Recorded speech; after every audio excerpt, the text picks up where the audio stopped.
آپ پارٹی انتخابات کروانے لگے 3 مارچ کو، اور اس سے پہلے بولا گیا کہ سارے پینلز ہوں گے. اس کے بعد پتہ یہ چلا کہ جی کچھ سرٹن عہدے جس کے اندر آبویسلی عمر ایوب صاحب کا، بیرسٹر گوہر کا، وہ ان اپوزڈ ایک بار پھر جیت گئے ہیں. آپ کیا ایک توقع کر رہے ہیں الیکشن کمیشن آف پاکستان سے کہ ایک بار پھر وہ ان اپوزڈ والا معاملہ آ جائے تو اس کے بعد کیا ری ایکشن کی توقع کی جا رہی ہے پاکستان تحریک انصاف کی طرف سے؟ میرے خیال میں ہم نے بہترین ایک کاوش ایک بار پھر کی ہے. پچھلی بار بھی زیادتی ہوئی تھی. میرا نہیں خیال کہ اتنا پرسنل اب ان کو ہونا چاہیے. کیا مسلم لیگ نون کی قیادت پچھلے 40 سال میں چینج ہوئی ہے؟ ہمارا تو نیا چیئرمین آ گیا ہے، ہمارا تو نیا جنرل سیکرٹری آ گیا ہے، اسد عمر صاحب کی جگہ عمر ایوب خان آ گئے ہیں، وزیر اعظم ایکس پی ایم عمران خان کی جگہ ایک ادنا کارکن جناب بیرسٹر گور صاحب آ گئے ہیں. When was the last time جب بھٹو صاحب کی فیملی میں پارٹی لیڈرشپ چینج ہوئی ہے؟ میں وزیر اعظم کے عہدے کی بات نہیں کر رہا. When was the last time کہ کسی بھی بڑی جماعت کا کوئی عہدہ ان کے خاندان سے باہر گیا؟ ہم نے تو سارا کچھ چینج کر کے رکھا. آپ کہہ رہے ہیں ان کا ان اپوزڈ الیکشن ہوا ہے تو ہمارا بھی ایکسپٹ کیا جائے، ان کا ایکسپٹ کیا تو ہمارا بھی ایکسپٹ کرے. آپ توقع رکھتے ہیں کہ ایک تو اب تو آبویسلی آپ لوگ نیشنل اسمبلی کے اندر تو under the umbrella of SIC سنی اتحاد کونسل ہے، اگر یہ انتخابات ایکسپٹ ہو جاتے ہیں ECP کے اندر تو پھر کیا لاہے عمل ہوگا علی محمد خان صاحب نیشنل اسمبلی کے اندر اینڈ ایوری ویئر؟ جو پاکستان تحریک انصاف کے لوگ ہیں اپنی جماعت میں واپس جائیں.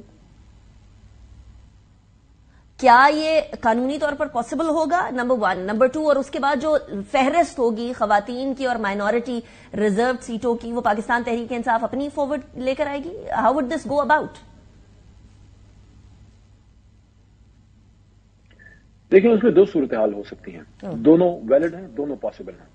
ایک یہ ہے کہ پاکستان تحریک انصاف کے ممبران جیسے میں ہوں، میں تو اس پہ راضی نہیں تھا کہ میں اپنی جماعت کو چھوڑ کے کہیں اور جاؤں، لیکن پارٹی فیصلہ تھا.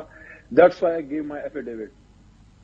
ایک یہ ہے کہ ہم سنی اتحاد کونسل سے واپس اپنی پیرنٹ جماعت میں جائیں. اس میں ڈیفیکشن کلاز تب لگتا ہے جب پارلیمنٹری لیڈر اس پہ آبجیکٹ کرے. پارلیمنٹری لیڈر آبجیکٹ نہیں کرے گا، اگر کرتا ہے تو اس صورت میں وہ لاگو ہوتا ہے. نمبر 2، وہ جماعت چھوٹی جماعت دوسرے میں ضم بھی ہو سکتی ہے. میرے خیال میں پہلے آپشن پہ جایا جائے گا، لیکن دوسرا بھی ویلڈ ہے اور ماضی میں ایسے ہوا ہے.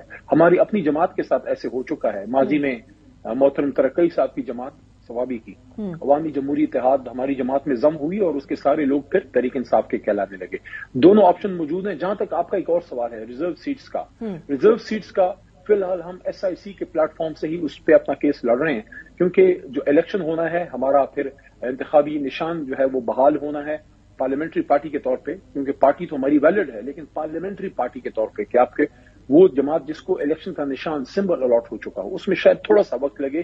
تو اس سے پہلے ہی ہم نے ریزرو سیٹس پہ اپنا کیس آگے بڑھانا ہے، کیونکہ میرا خیال ہے بہت زیادتی ہوگی پاکستان کی خواتین سے اور مائنورٹیز سے کہ صرف اس وجہ سے کہ ان کا تعلق تحریک انصاف سے ہے.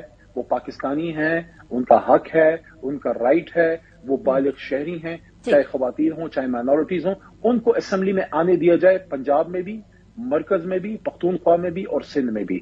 تو میرے خیال میں میری رائے ہے، ہو سکتا ہے پارٹی اس پہ کوئی اور بھی فیصلہ لے، لیکن میرے خیال میں وہ SIC کے پلیٹ فارم سے ہی ہم اس کو آگے لے کے جائیں گے. رائٹ.